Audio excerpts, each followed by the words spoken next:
Hi, BookTube. Bill Ruttenberg here with the Ruttenberg Library. Come to you with another book tag. I've been tagged several times, or a couple times anyway, in the last couple weeks, and I have kind of put things off, not on purpose, but again, trying to think of answers to the questions. But I got tagged by Alan Braswell, and he did the wine book tag, and so I'll put a link to his video down in the descriptions. And thank you, Alan, for tagging me. Sorry it took me so long to get this done, but this is again the wine book tag.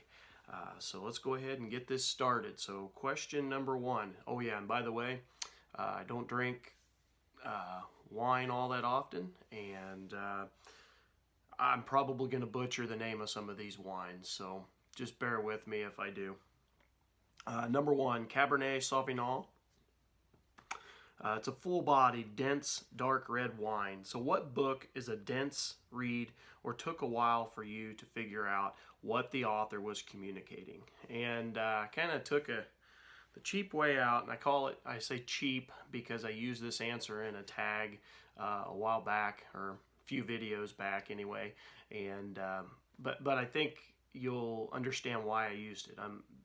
Why I'm using it again. I'm going to use Homer's The Iliad and the Odyssey.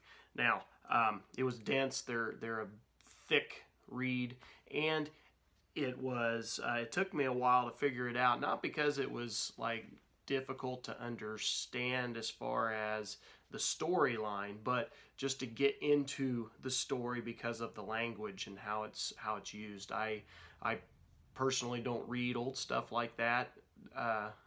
And I remember when I was a senior in high school, and I shared this in the other video, it took me 4, 5, 6 times of reading the first chapter before I got with the flow of the text. And so that made it kind of it took me a while to figure that out, the communication, simply because I couldn't understand it. But once I got it, it was great. It was a great book. But anyway, I know that was a little bit of a cheap way of getting out of that, but that's the one that came to mind. Number two, Merlot. It's a medium-bodied softness. What book was a cozy or soft read? And for me, a cozy soft read was Frank McCourt's Teacher Man. Now, I had read before this, I read his Angela's Ashes and Tis, which was the story of his life in Ireland and coming to America. And this is him as an older man. He went to school and became a teacher in New York, and became a very good teacher from the way the book sounds. And I just thought this was a nice, cozy read. I mean, it was easy to understand. It was very funny. A lot of good stuff. A lot of sad stuff in it too, but a lot of funny stuff in there. And of course, being a teacher, it's always good listening to the story of a teacher who has made well for himself. And anyway, I thought that was a good, soft, cozy read. Nice story, a nice, successful story from an immigrant to the United States, and that's always kind of cool to read about, because that's going to come in. I got another one in here that I'm going to use about an immigrant coming to America. And so anyway, number three, Pinot Noir.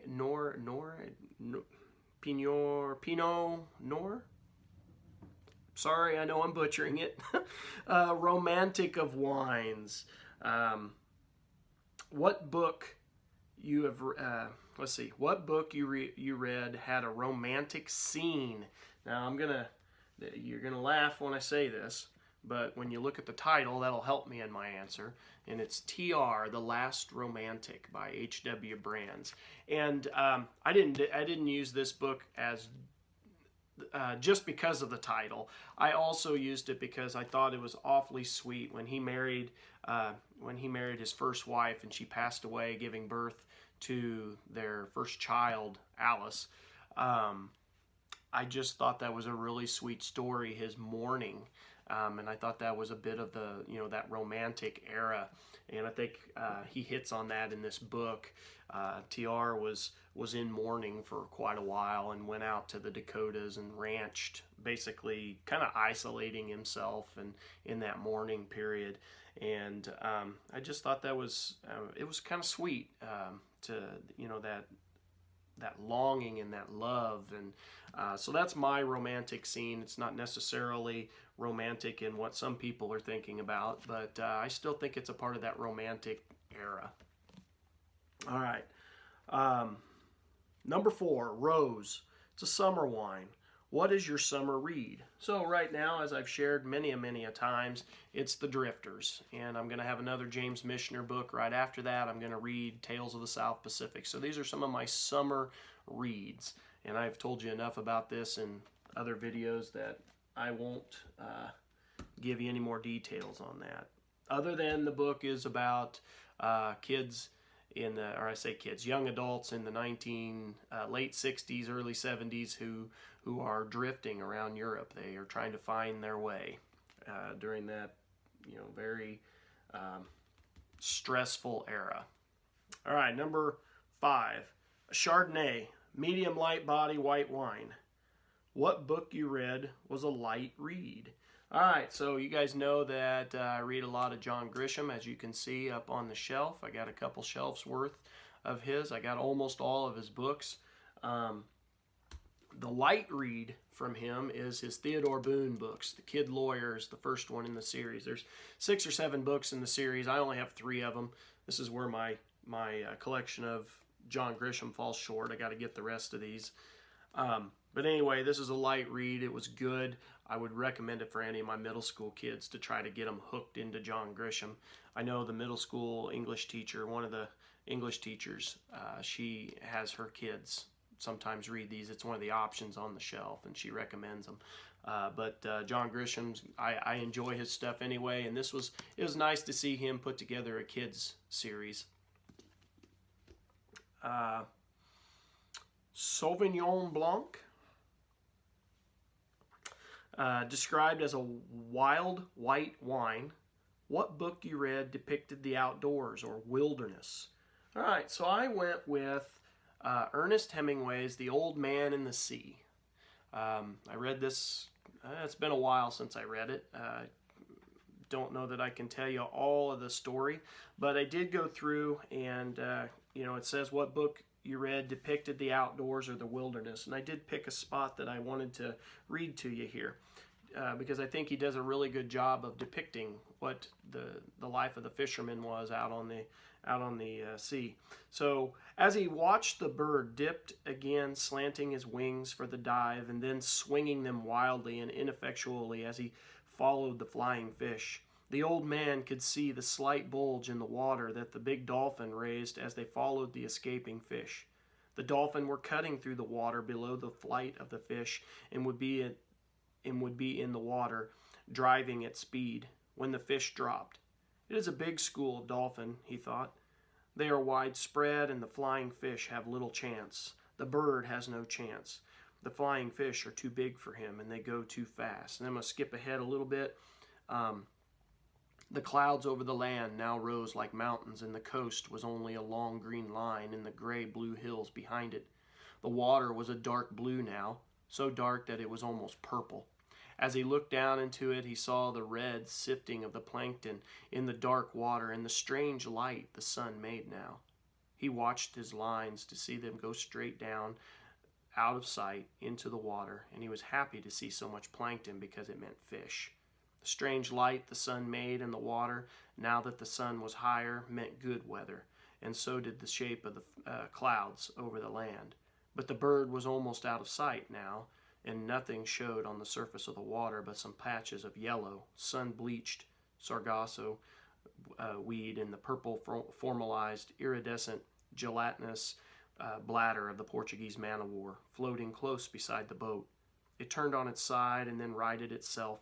It floated cheerfully as a bubble with the long, deadly purple filaments trailing a yard behind it in the water. All right, and so he does this throughout the book. Hemingway does, and I just thought it was a beautiful picture. You are almost out on the water with him. He gives a full, vivid picture of what he's seeing, and so that really helps carry along the story and makes you love the water. So that's my choice for the outdoors and wilderness. All right, number 7, port or a dessert wine. known for its richness. What book have you read that was rich from start to finish? All right, so I'm getting back to the story of immigrants. I'm going to go with one of my favorites, and you've heard me talk about this one before on this channel, be John Jakes. And I loved his book, Homeland. It's a story of Polly, and Polly is from Germany. He's going to come to America. He's got this high ideal of the American dream and becoming an American citizen, and just being able to do a lot of great things. And so this whole book is the story of Polly coming to America and all the adventures that he comes to along the way, and his growth in the photography industry, movie industry. And then it follows up with American Dreams. I told you it's all about the being an immigrant and starting poor and having a chance at bettering your life. And so the American Dream. And so I really like those books by John Jakes. And matter of fact, let's see, from America's master storyteller and the writer of historical fiction comes the epic story of the Crown family, first introduced in the New York Times bestseller Homeland. As the second generation comes of age, the Crowns strive to find their place in a turbulent America which stands at the dawn of a new century. From the speedways of Detroit to the unbridled glamour of a young Hollywood to the daring heights of early aviation, theirs is a story of passion, adventure, glory, ambition, with all the wonder, promise, and splendor of American dreams. And so anyway, I really like that story. It's one of my favorites. I use part of a chapter in Homeland for my kids in school when we're talking about immigrants coming and what the boat ride over was like. I think he's just a great writer. And then, so let's move to the last one. Number 8, Prosecco, sparkling wine, used in celebrations. Need an invitation? Tag people. So I'm going to tag 2 people. I'm going to tag, and forgive me if you've already done these before, but I'm going to tag Peg at the History Shelf, and I'm going to tag Paul's Reads and Reviews.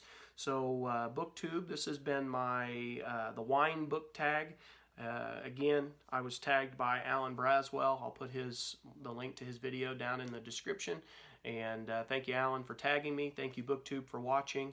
And have a great day.